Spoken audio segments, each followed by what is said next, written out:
importante ang sasabihin mo sa akin? At gaano ba ka-importante yan?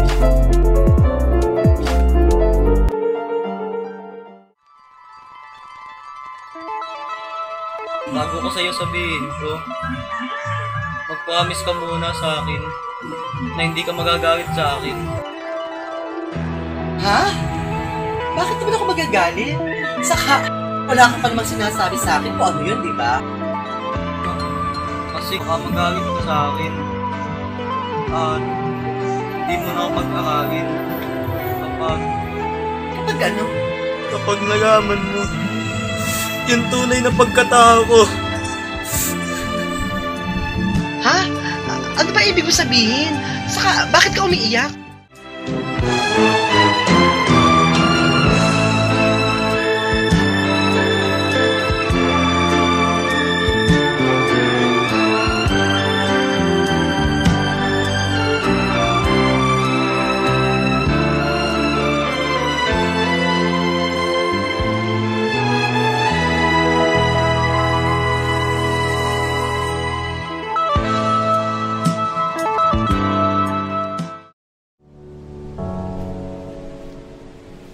Minsan, may isang nagbibinata na ang pangalan ay Andrew.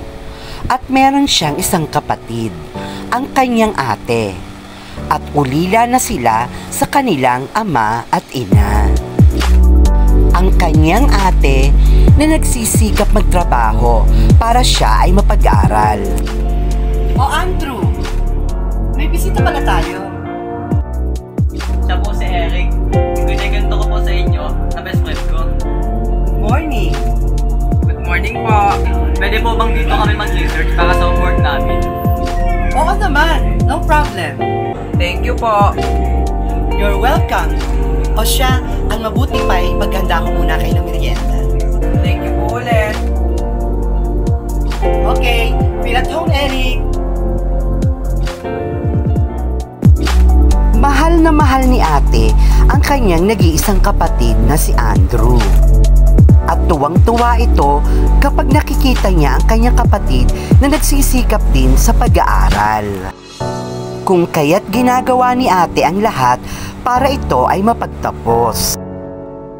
Lahat ay gagawin ni ate para sa kanyang bunsong kapatid dahil alam niya na ang kanyang kapatid ay may pangarap at ambisyon sa buhay. Kung kaya't mahal na mahal niya ito. Okay na po ang homework namin. Uwi na po si Eric. Thank you po. Next time po uli ha. Sure. O, ingat ka pag-uwi, ha? Okay po. Yatin lang po si Eric sa may labasan.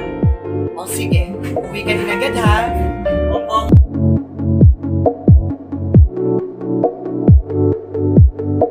Bukod sa masipag itong mag-aral, ay masunurin at magalang din ito sa kanya. Lahat ng utos ni ate ay sinusunod nitong si Andrew.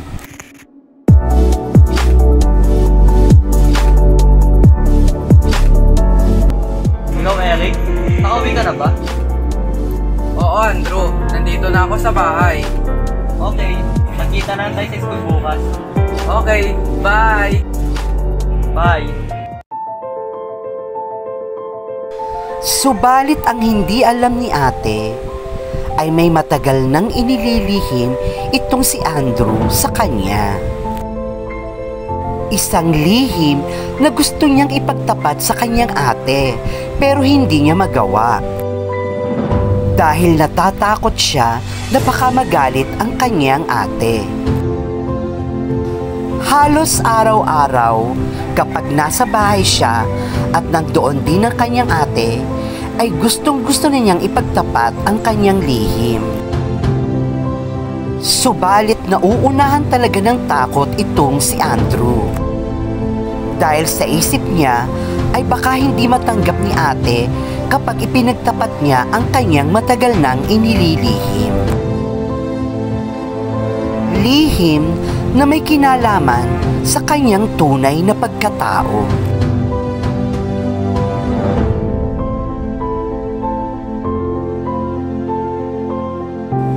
Ano nga kaya ang lihim ng pagkatao nitong si Andrew. Hanggang isang araw, Hello? Pauwi ka na ba? Oo, bakit? May importante sana akong sasabihin sa'yo. Ha? O sige, hintayin mo na lang ako sa bahay. ay buo na ang loob nitong si Andrew na ipagtapat sa kanyang ate ang kanyang tunay na pagkatao. O Andrew, ano ba yung importante sasabihin mo sa akin? At gaano ba ka-importante yan?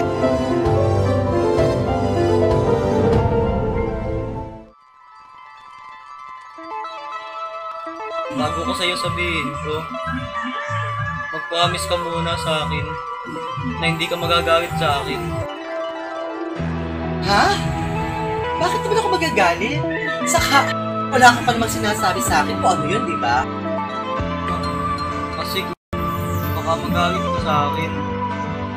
At hindi mo na ako pag-aralin Kapag ano? kapag nalaman mo yung tunay na pagkatao ko. Ha? Ano ba ibig mo sabihin? Saka, bakit ka umiiyak? Bakla ako. Bakla ako. Ha? Nahihirapan na akong tago ang tunay kong pagkatao. Yun lang bang sasabihin mo sa akin? Kala ko naman kung ano na. Hindi ka galit sa akin? Bakit naman ako magagalit? Dadalawa na nga lang tayong magkapatid at huli na lang tayo sa amatinan. Sino pa bang magtatabayan kung hindi tayong dalawa, di ba? At saka, matagal ko nang alam ang tunay mong pagkatao. Sino nagsabi sa'yo? Sino pa? Eddie yung si Eric. Lihim niya akong kinausap ko, isama mo siya dito. Ipinagtapat niya sa akin ang tunay mong pagkatao na hindi mo raw masabi sa akin. Umiiyak din nga siya na magtapat sa akin at nakiusap pa siya na huwag ko daw sasabihin sa'yo na siya ang nagsabi sa akin ng katotohanan hanggat hindi ka umaamin sa akin. Kaya huwag ka nang umiyak, okay? Natutuwa nga ako at habang maaga ay inamin mo na ang tunay mong pagkatao. Basta't mangako ka sa akin na magtatapos ka ng pag-aaral at kapag may trabaho ka na, magsikap ka para magkaroon ka ng magandang kinabukasan. Opo, mag-aaral ako ng mabuti. At susundin ko po lahat ang mga payo mo sa akin. Promise? Promise.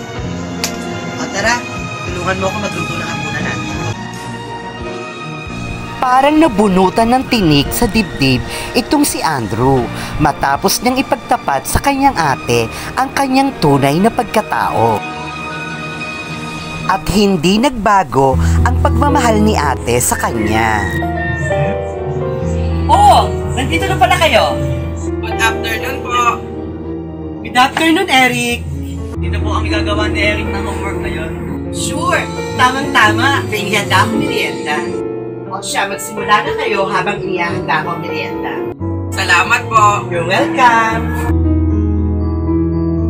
At lalo ding minahal nitong si ate si Andrew matapos malaman ang tunay na pagkatao ng kanyang kapatid. At lalo siyang magsisikap para mapagtapos ang kanyang pinakamamahal na kapatid at matupad ang ambisyon nitong makapagtapos ng pag-aaral at magkaroon ng magandang kinabukasan. Kayo mga viewers, meron din ba kayong lihim sa inyong pagkatao?